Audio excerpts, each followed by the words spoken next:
So we're here in the studio once again. Jeff D'Angelo Design Group. We want to give a huge shout out to him as he's doing some great things and helping us out. Today I'm here with two Mid-Valley basketball players. One proven, Danny Nemitz, and I'm gonna get that right. Did I get that right this time? Nemitz. All right, Danny Nemitz from Mid-Valley, and I got the freshman here, Gabe Tanner. I mean, Gabe, I don't know if some of you guys probably don't know Gabe. I don't really know Gabe, but he comes in there at about 6'1", and before we got on air, I was talking to Danny about him, and Danny was saying he's got a killer shot. So I mean, let the world know who you are. I mean, you're coming in as a freshman. You're gonna go up against these teams: Holy Cross, Lakeland, Dunmore, Old Forge, Carbondale, Riverside. They don't know who you are yet, do they? Yeah, I gotta prove my name. Like, my brother started it. They started it all. I'm just here to carry it on and just show them who I am. Right. I mean, what's your thoughts like coming into this season? I mean, like, I gotta really show out now that we don't have as much games. But like, I'm really just here to prove my point. Like, I'm not like a baby or anything. Like, I'm here. I'm a freshman. Like, I don't care. I'm ready. Right. Should we be expecting you to start, or are you unsure yet? I would think so. Yeah. You would think so? Okay. Hey, freshman coming off the blocks. I hear you, baby. Let's do it. Danny, what's up, my man? No, not much. You've been doing big things around the league, man. Since your sophomore year, averaging 13 points a game, 331 on the year. I mean, you pretty much balled out, and everybody knows your name now. Like, you're a known product. What should we expect from you coming up this upcoming season? I developed my shot a lot better this year. Last year, I had some struggles in there, and not getting elevation enough, not getting it out fast enough. This year, it's been working. I've been in the gym a lot this year, working on it. It looks good this year. I'm ready to be a shooter. Right. So, do you have somebody that you train with to help you become a better shooter, or is it you just shooting on your own? Well, I had AAU. I was with my coach, Clay. I have Jason Kenny, who was a 2,000-point scorer in college.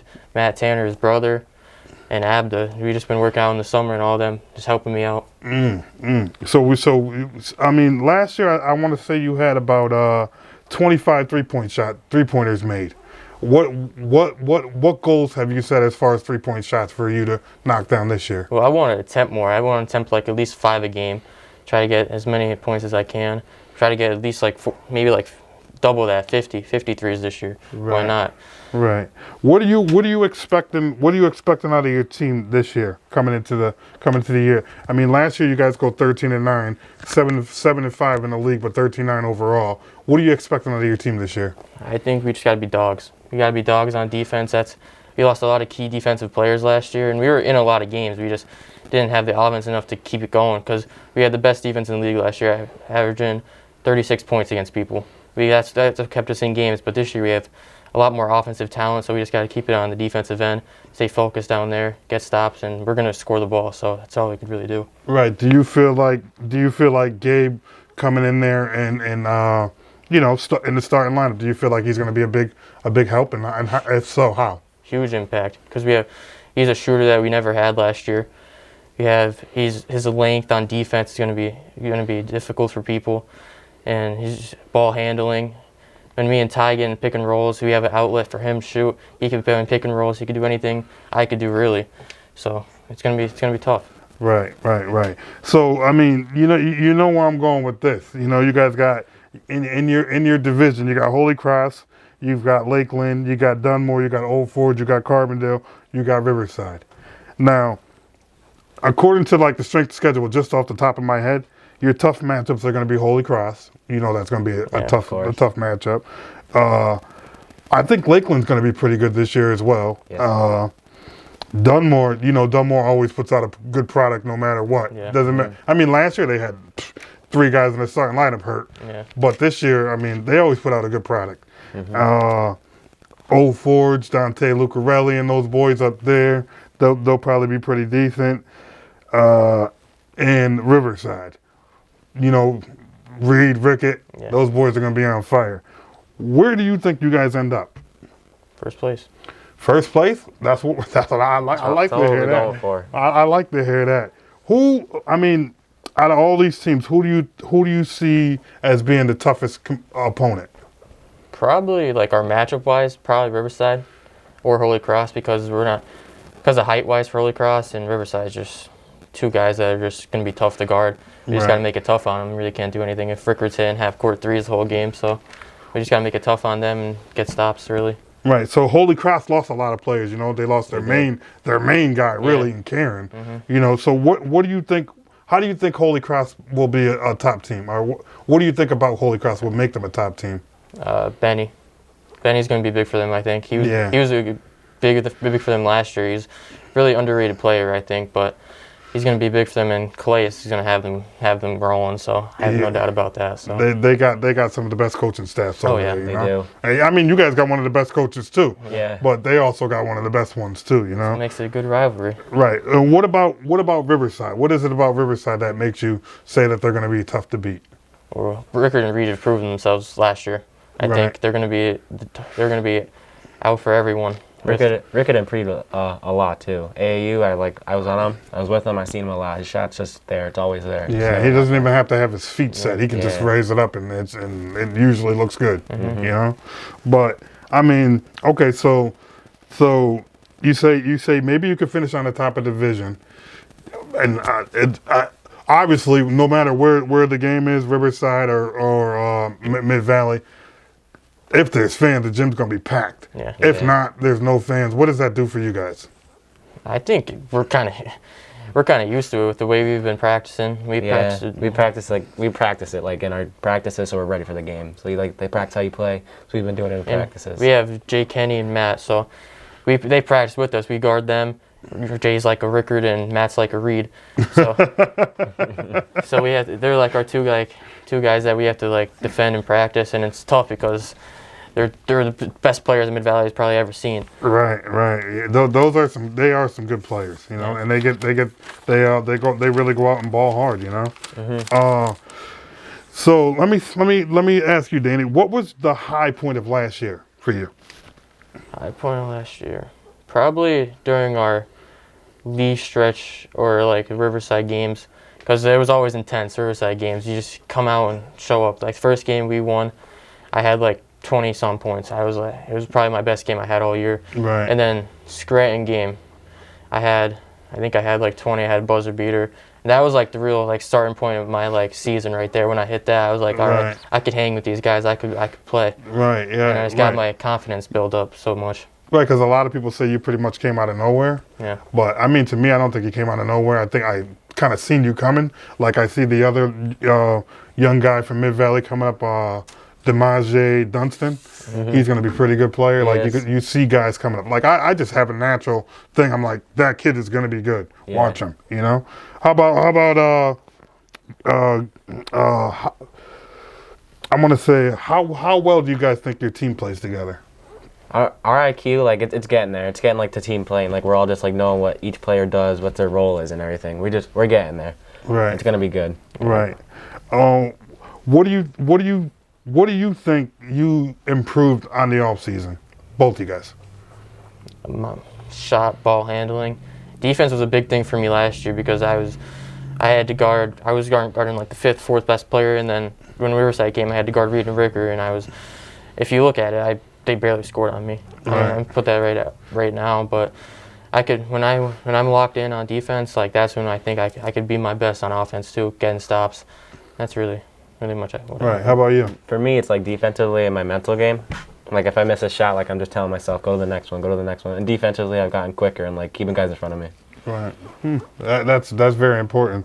That's very important. Gabe, this question's for you. What do you believe you will bring the team?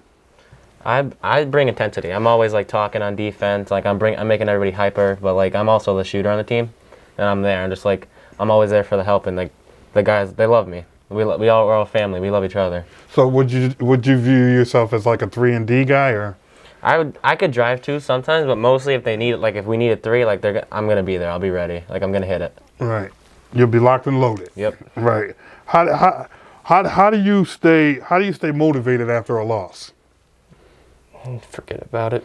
It's hard to say. 'Cause sometimes you just got to forget about it and just move on. And sometimes just it's in the back of your head saying you got to be better. Just keep pushing forward, and you're gonna win some, you're gonna lose some, and you just got to keep going. Right, yeah. You're definitely gonna win some. You're definitely gonna lose some. That's just the name of the game. Do you have any? Do you have any rituals, like pregame rituals, like things that you have to do before a game? I would just go like 5 minutes, 3 minutes before the game, go to the locker room, tell myself what I'm going to do good and like what I'm not going to do. Right. Like make sure get that mindset early. So Right. How about you, Danny? I usually just sit down, take like 5 minutes to myself, get myself calmed down. Because sometimes as a young player, you get amped up too much and you start making turnovers and everything.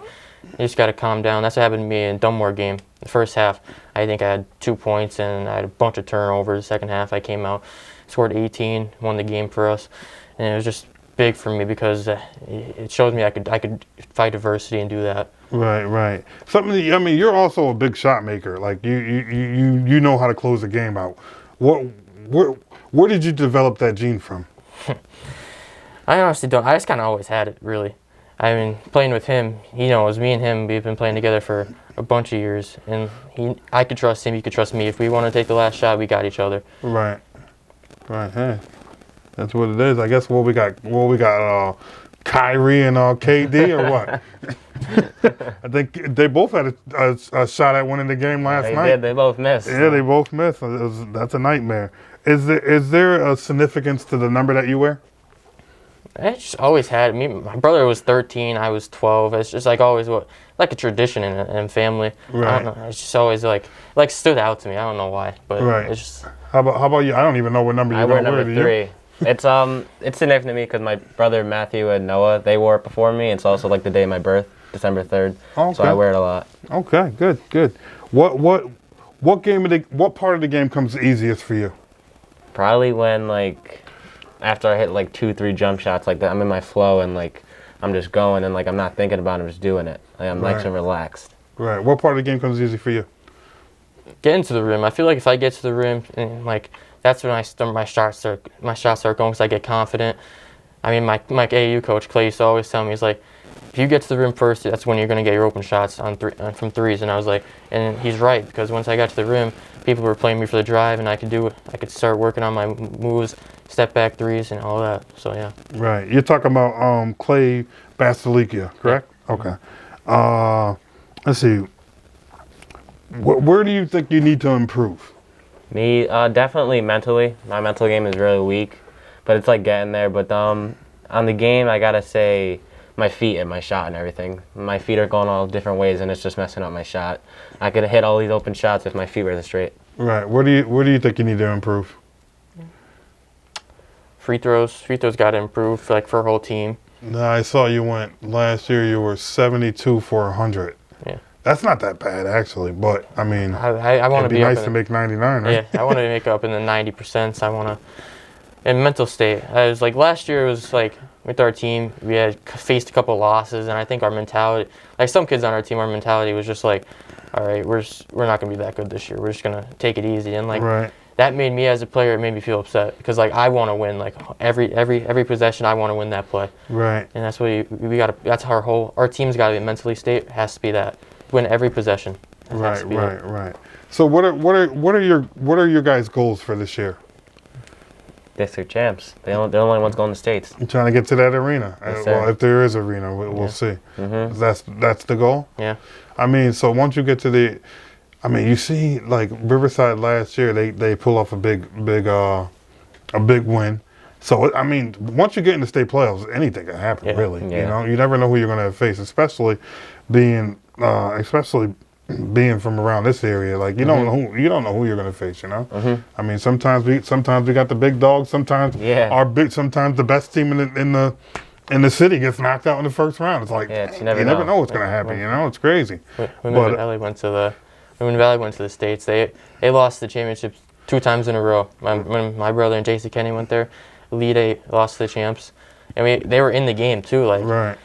You just gotta be tough, and it'd be cool to win a league in a district because it's never been done in Mid Valley history. So why not try to make history, right? Right. Let me ask you a question. Totally, I didn't have this scripted or nothing or anything like that. But if you look around in the media, if you look around in everything, it seems like Mid Valley never gets talked about. Never. Why do you guys think that is? So underrated. Um, I just think it's because we don't have many travel players like play AAU. Like you could see me, Gabe, Ty. Really, we only don't get talked about that much, but we have to make our names. And like I kind of like it because it makes us underdogs. Like you don't know us, well, we're gonna make ourselves known. Right. That's fine with that. Right. I feel like I was like the first person to start talking about. Probably. Am I right? Yeah. So as far as that goes, it's like it's weird, but it's not only just basketball; it's every sport. Like you don't hear nothing about Mid Valley in no sport, Yeah. and it's totally weird to me. Been a couple down years for Right, us. and this year was supposed to be our focal point of getting to your football games, a lot of your football games, but COVID is like, everything is like, everything is killing us this year, But make no mistake, 570 Sports want to be involved in anything to do with Mid Valley. Yeah. We're hoping that you guys, do some big things. Give us something to talk about. We will. Like, give me a write up. Give me something. Give me a Danny drop 40 tonight. Give me something. You give me something, and I got you back. All right. Definitely will. Yeah. I want to thank you guys for coming on 570 Sports. Thank you. No problem. Have a good night. You too.